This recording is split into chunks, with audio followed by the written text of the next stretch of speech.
Andrew Solinger on vaccines and climate adaptation.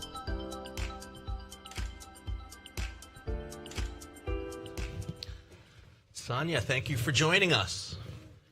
You're still the relatively new head of Gavi since April, is that correct? It's a bit relative. I'm 6 months into the job. Yeah. So it depends on Does that seem like 6 years, or how is that going for you so far? Well, I've been thrown into the deep end, so it doesn't seem like 6 years. It's very exciting. It's very important work. Congratulations, and thank you for everything that you're doing. We're going to talk about climate change and vaccines right now, and just to make sure we're all on the same page, recent analysis from the National Library of Medicine says that climate change has exacerbated over 217 infectious diseases worldwide through a variety of pathways, vector-borne, waterborne diseases, bringing pathogens closer to people. Malaria, which we'll talk about, a disease carried by mosquitoes, reported its first locally acquired case in 40 years in the U.S. state of Maryland last year. That's high on your agenda, I know. And we can go through a variety of different crises, but I'm really looking forward to you helping us to explore how vaccines can help combat climate-sensitive diseases. And would love to learn a little bit about how we can apply some of those learnings and how multi-stakeholder partnerships can help resolve this. So maybe just at the top, you could give us your summary on how climate change is impacting the spread of infectious diseases and the critical role vaccines play. So climate change has got an inextricable relationship with vaccines in terms of prevention. Because what climate change does to pathogens and vectors is that it makes them behave in very unpredictable ways. So you have outbreaks where you don't expect them. The severity of outbreaks are totally unprecedented. You have emergencies and situations that are totally unexpected. And then with climate change come floods and droughts. And during flooding, waterborne diseases are a risk. Communicable diseases per se become a problem. And recently we've observed that due to floods, there's huge disruption of infrastructure. Primary healthcare facilities, hospitals, the field teams get totally immobilized. And that creates a huge problem. I come from Pakistan. Some of our colleagues here come from Pakistan. We've recently had terrible flooding. We're a country of 220 million individuals. And the last flood, which came in late 2022, actually inundated 1/3 of the population. That's horrific. And there were entire districts where villages were submerged underwater. Primary health care facilities were totally disrupted. Electricity, the cold chain. It was hell on earth. And we have a highway running through that district, which is a couple of feet high from the ground. And for miles, you could see poor communities sitting on that highway. And all we could do as a government and as humanitarian actors was to make trucks pass through that highway to distribute food and to distribute essential items. It was hell on earth. So this is what climate change does to impoverished communities. And I think the challenge is then, number one, in terms of our scope of work, to run preventive campaigns there. So cholera is a problem. Running preventive cholera campaigns there. In Pakistan, for instance, the typhoid conjugate vaccine was planned for introduction, but that had to transform into an emergency operation. Right. And it's during times like these that you have to mobilize your stockpiles, and you have to mobilize operational funds, and to make sure that these emergency operations get underway in extremely uncertain and evolving environments. So the relationship between what we do and what climate change ushers in terms of devastation is real. It's palpable. It's playing out as we speak. And unfortunately, as temperatures rise, it's deeply worrying for us, because our scope of work is less routine immunization and predictable routine immunization. and more emergency response. And then you're simply sticking your finger in a dike. I can imagine that getting out ahead of that.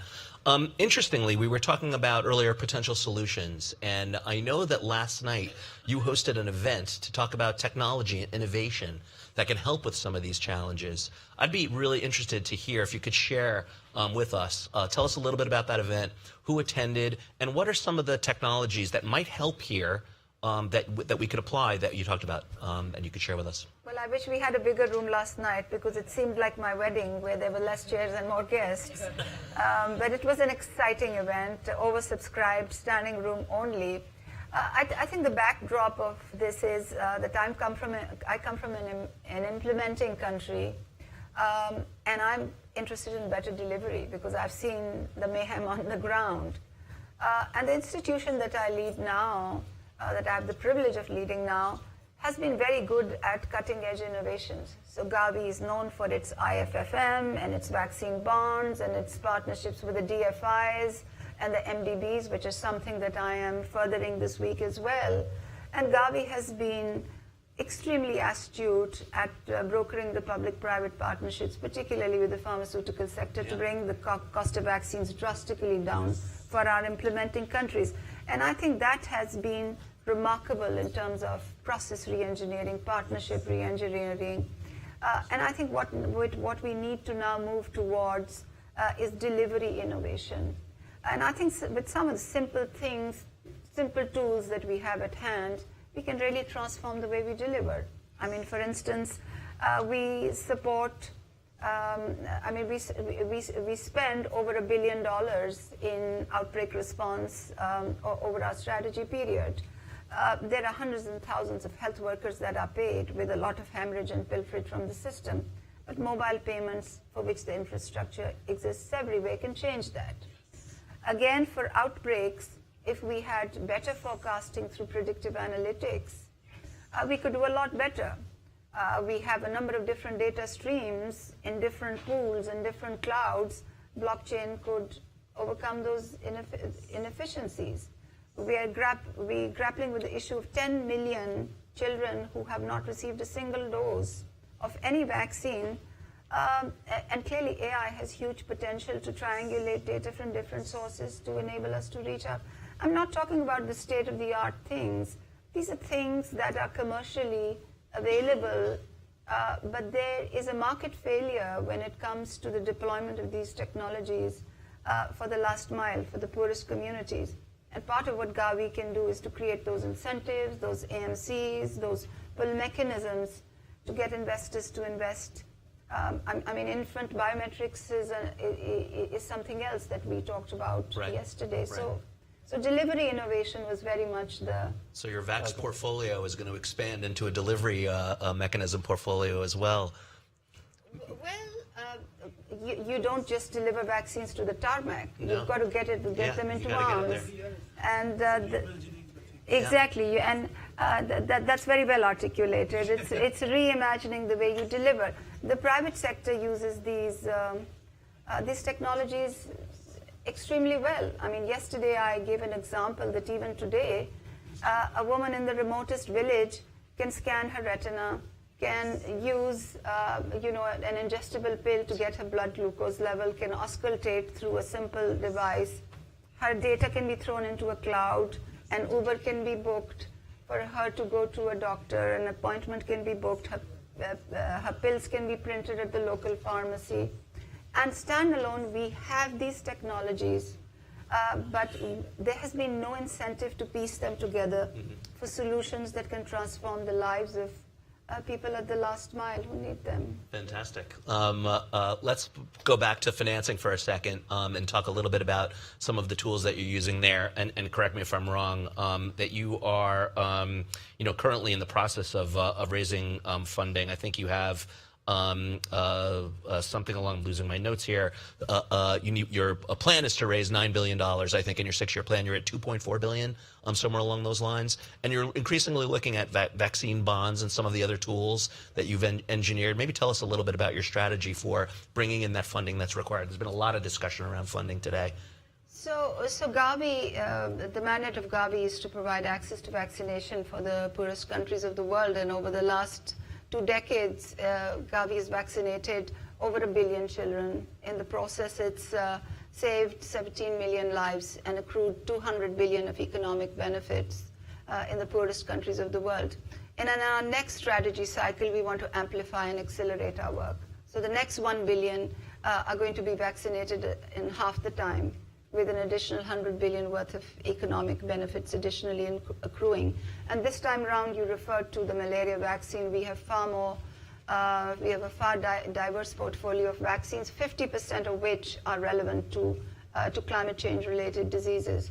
The malaria vaccine rolling out in 13 countries of Africa with a demand from 30.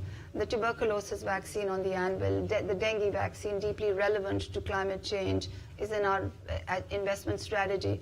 So, and of course, we are deeply relevant to global health security. I mean, we were able to order the Mpox vaccine just 35 days after the pronouncement of the global health emergency, as opposed to the months that elapsed subsequent to the COVID-19 pandemic. And all this will cost. So our ask for the next replenishment is 9 billion. But this 9 billion is to protect people, is to protect communities, and it's to protect the world. And to generate economic benefit. I mean, there's Absolutely. clear ROI that you can Absolutely. raise. Well, that was an amazing summary of all the good work that Gavi does, Thank and you. we're happy that you exist, and happy that you're leading it. A hand for Sonia Nishak.